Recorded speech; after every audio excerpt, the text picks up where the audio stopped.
Chez Baptiste, épisode 3. Julien Trudeau de la Grande Visite. Comment il va, mon Benson? Comment ça va? Ça va bien, tranquille, là, avec le Ouais, virus. T'es où avec le COVID-19? T'es où? Où c'est que t'es en isolement? Chez nous, au Kentucky, là, j'étais avec ma femme puis ma fille de 15 mois. Puis, écoute, on est en pyjama, le gros, là, tu sais, regarde, mes beaux pyjama karaté, tranquille, tasse de café, let's go, fait la jasette. Fantastique, fantastique. Natif de où au Québec? T'as passé combien de temps au Québec dans ton enfance? Tu viens de où? Saint-Lambert, Rive-Sud, né à Montréal, l'hôpital Notre-Dame. Et puis, on a déménagé en Arizona Tu viens-tu de la Chambre?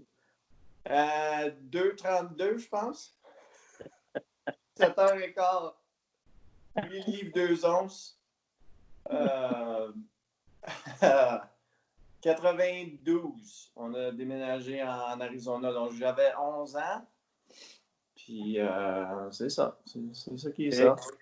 C'est là que le golf a commencé. Le golf avait-tu commencé au Québec ou ça a plutôt commencé en Arizona? Ouais. Moi, je jouais. Mes parents étaient membres à la vallée du Richelieu. Donc, on était membres là. Je prenais des leçons là de Mike Veilleux, Pierre Dugas. Je me rappelle Evelyne Biron dans le temps. Je pense qu'elle jouait pour Arizona State. Puis elle revenait. C'était la grosse vedette dans le temps, là. Fait que, non, j'ai commencé 7-8 ans. Donc, j'ai joué une couple de tournois. Là, je jouais l'été. Puis, c'est ça, surtout, c'est sûr que quand on a déménagé en Arizona, ben là, c'était vraiment. Il y avait beaucoup plus de golf, là, évidemment. Est-ce que les deux sont francophones? Tu parlais-tu anglais quand tu as déménagé?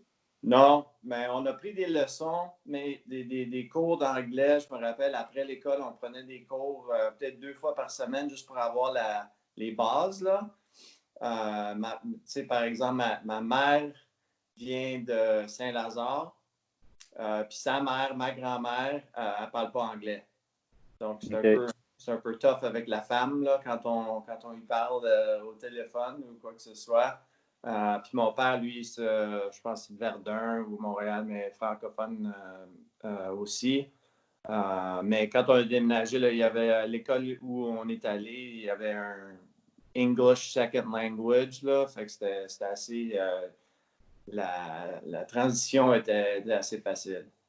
C'était où en Arizona que tu as déménagé? C'était-tu Scottsdale même ou Phoenix? Ou... Ouais, je pense que notre adresse était Phoenix, mais mon école était à Scottsdale. Ouais. OK. Et puis là, as-tu commencé à jouer des tournois juniors amateurs quand tu étais,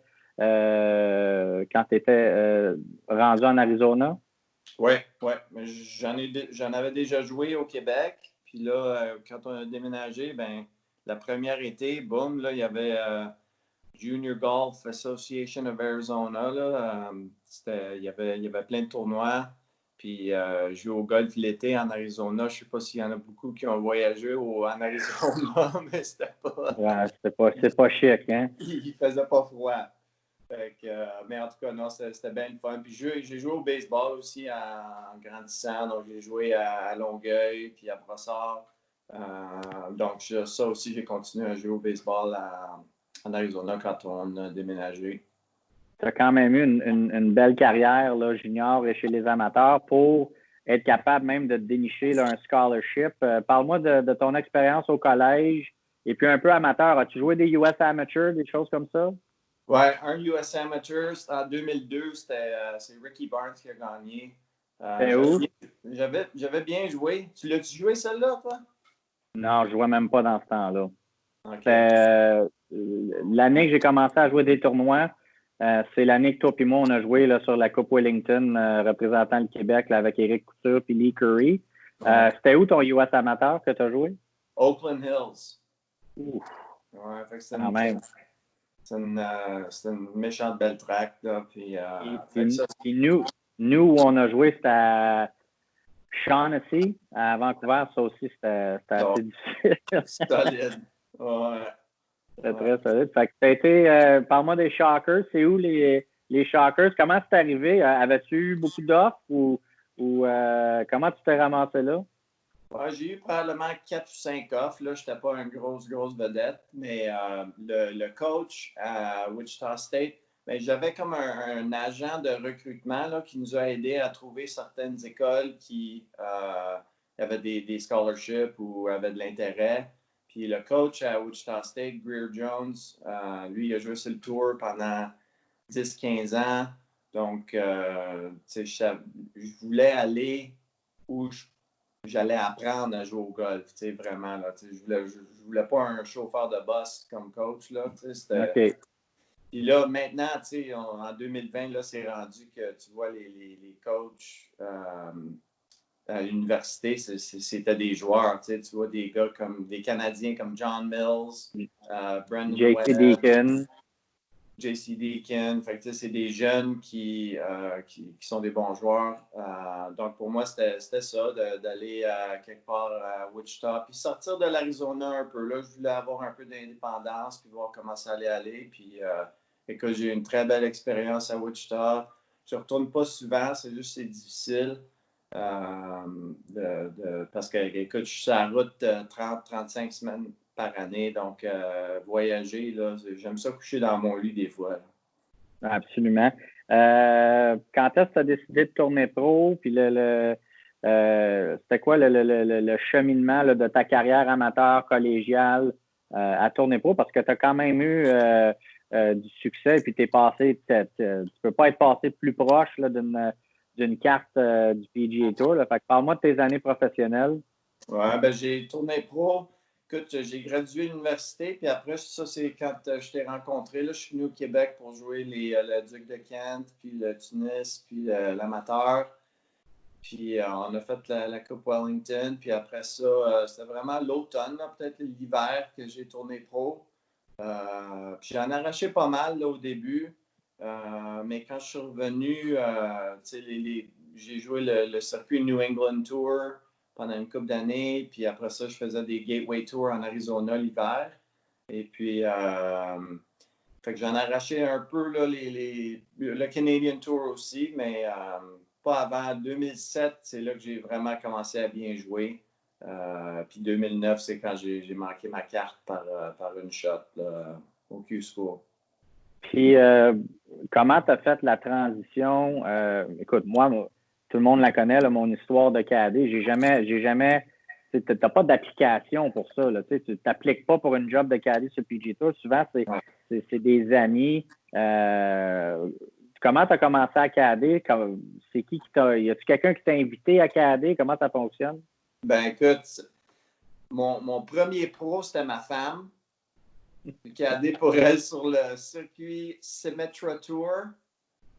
Puis, j'étais pas riche, là.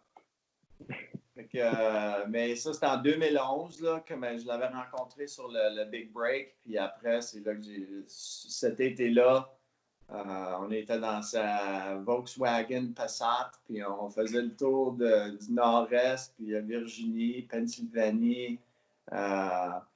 Puis après, j'ai cadé je suis cadé à Whisper Rock aussi, là, le terrain privé à Scottsdale.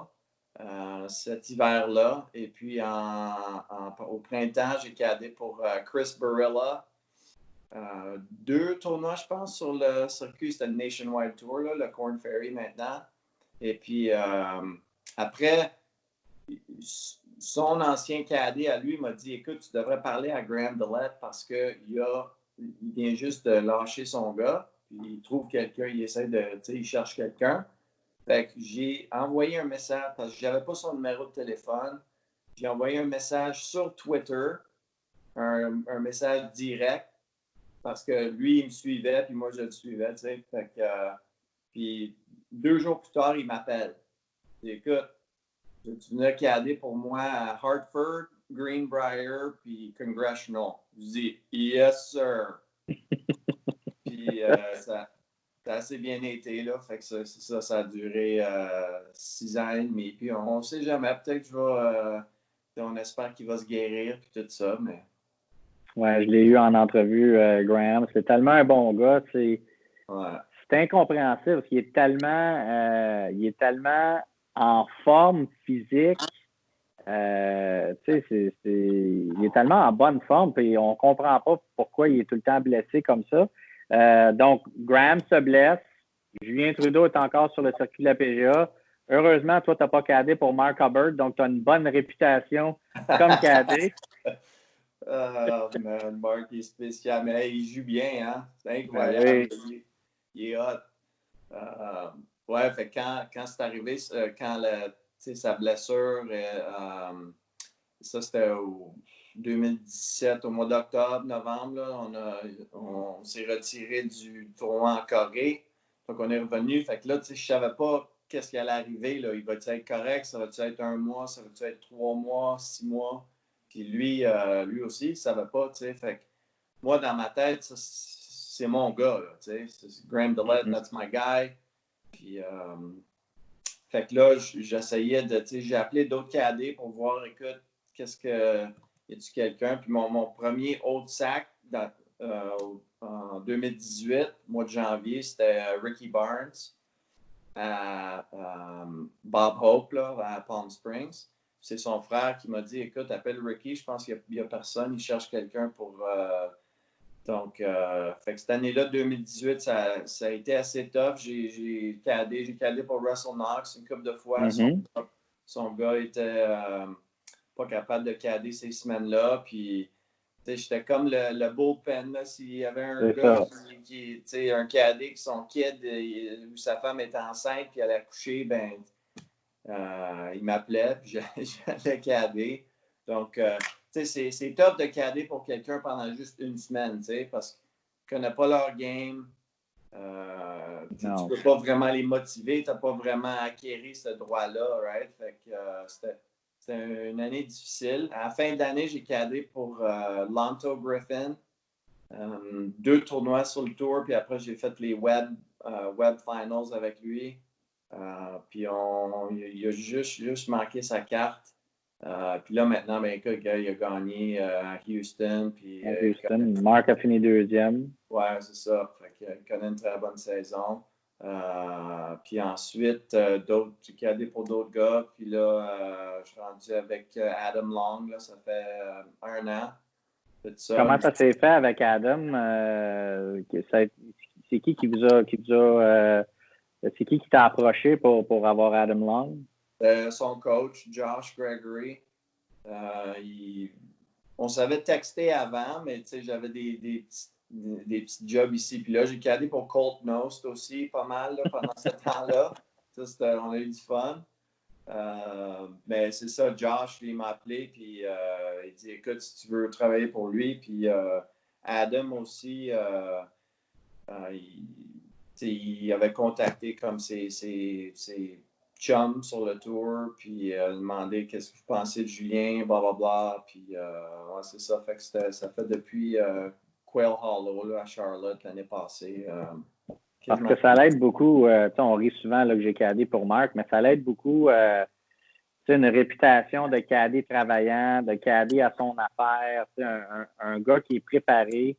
Puis toi, je le sais, parce que quand j'ai commencé à cader, je me souviens de ça à Puerto Rico, je cadais pour Russell Knox, puis on était, tu m'avais montré, parce que je ne le savais pas, tu m'avais montré qu'on pouvait aller chercher les positionnements de fanion de l'an d'avant.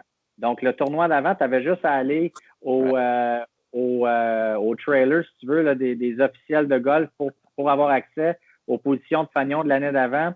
On était allé dans un condo, puis c'était supposé être condo 4A, puis on était rentré dans le 4. On rentre dans le condo 4B, puis il y a quelqu'un assis en bobette sur son divan, c'est comme, je ne sais pas pourquoi on vient de rentrer dans son appartement.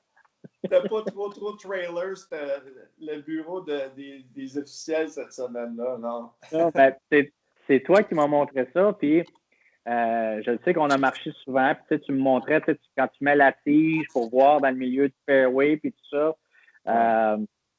Il y a plein de trucs que tu m'as montré comme ça, puis moi, je ne le savais pas parce que, évidemment, je ne l'avais jamais fait. Là. Donc, toi, je pense à toi, à Kurt Kowalik, que j'ai aussi interviewé plus tôt. Vous êtes vraiment les deux là, qui m'ont montré un peu la job de cadet, sauf que vous ne m'avez pas préparé à ce que j'allais avoir à dealer à l'extérieur du terrain avec Marc. Ça vous ne m'avez pas, vous m'avez pas donné de classe, mais je ne sais pas si vous autres, vous avez eu à endurer ça avec vos joueurs. Pas trop de gardiennage pour moi là, à date. OK. Question du public. Jean Gagnon veut savoir la tâche la plus importante du cadet. Fait que selon toi, ta tâche première, là, quand tu arrives au tournoi, ta première tâche, et puis il veut aussi savoir, la question 2, t'as-tu à voir avec la modification de bâton, le loft and lie, les grips, c'est-tu toi qui fais ça? Je vais commencer avec les bâtons. Non, les gars sont gâtés, pourris. Hein? Les manufacturiers, ils sont là tous les semaines. S'ils ont besoin de quoi que ce soit, là, c'est incroyable. Une nouvelle grippe, un petit changement ici, un changement de ça. Adam, c'est un gars de TaylorMade. Le camion de TaylorMade, c'est incroyable. 2 étages. Puis il y a 5-6 gars qui travaillent pour TaylorMade qui sont là chaque semaine. Fait que quoi que ce soit qu'il y a besoin, moi, j'ai pas besoin de faire ça. Puis heureusement, parce que sinon, il commencerait à frapper tout croche. Puis l'autre, la tâche la plus... Écoute, c'est difficile de pointer. Je sais pas, arriver à temps. Ouais, ça c'est bon. Ça, en anglais, hein, c'est show up. Keep up, shut up. Keep up, shut up. Bon, on va garder ça simple, c'est ça. Il y en a 3 plus importantes. Mais t'as-tu une routine comme cadet? Je sais que tu marches souvent le terrain, même si ça fait de nombreuses fois là, que tu as vu chaque terrain. Pourquoi est-ce que tu marches le terrain tout le temps comme ça? C'est-tu pour avoir comme une paix intérieure que ta job est faite ou c'est tout simplement que tu aimes ça, puis c'est ton temps de relaxer? Moi, je marchais le terrain juste pour m'éloigner de Marc pendant qu'il pratiquait. C'était comme mon 2 heures de break, m'aller marcher le terrain avec Kurt ou avec toi ou avec quiconque. Là. Ouais. Mais as-tu une routine à toutes les semaines là, que tu fais comme cadet? Pas vraiment une routine certaine. Puis c'est sûr que là, j'ai vu 99% des terrains qu'on joue sur le tour. Mais marcher le terrain, c'est pour voir comment la balle rebondit. Puis ça, c'est parce qu'on ne sait pas c'est quoi la température, la météo des 2 dernières semaines pour voir si le terrain est-tu soft ou la balle a rebondi. Fait que c'est vraiment pour voir ça, puis pour voir le rough aussi. Certains endroits, il y a plus de rough que d'autres. Fait que, la cédule, Adam, lui, il pratique un peu plus que les autres gars que j'ai travaillé, surtout Graham, il pratique plus que Graham.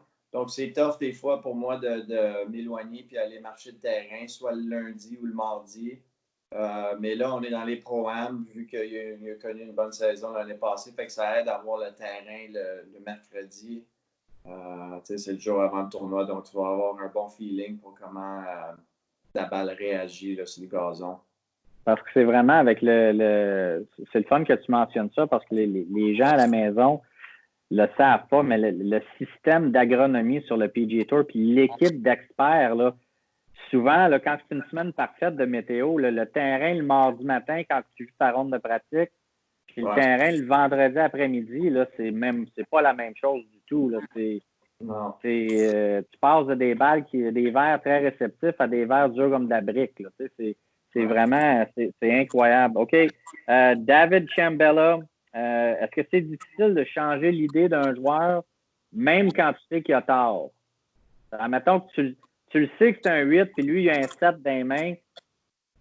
Comment tu interagis dans cette situation-là? Ben, tu sais, moi, j'essaie de donner un peu de crédit, un peu de credit. Là, je ne sais pas comment dire ça en français, mais Adam ou Graham, c'est des bons joueurs. Là. Vraiment, ils n'ont pas besoin de cader tant que ça, right? Mm-hmm. Puis si c'est une occasion spéciale où ils sont vraiment, je trouve qu'ils sont pas corrects, ben là, j'essaie de le dire d'une autre façon, tu sais, peut-être dire, ben écoute, je pense qu'on a le vent d'en face un peu ici, là. On le sent pas, mais on a le vent d'en face un peu. C'est des games, c'est des games psychologiques, tu sais. OK. Fait essayer de le dire comme ça, mais écoute, c'est tough. Si le gars, il veut vraiment le frapper, puis il faut que tu le trustes, qu'il sait qu'il n'a pas besoin de la frapper si fort que ça. S'il est entre 7 et 8, il veut frapper le 7. Il faut que tu trustes ton joueur un peu aussi. Là.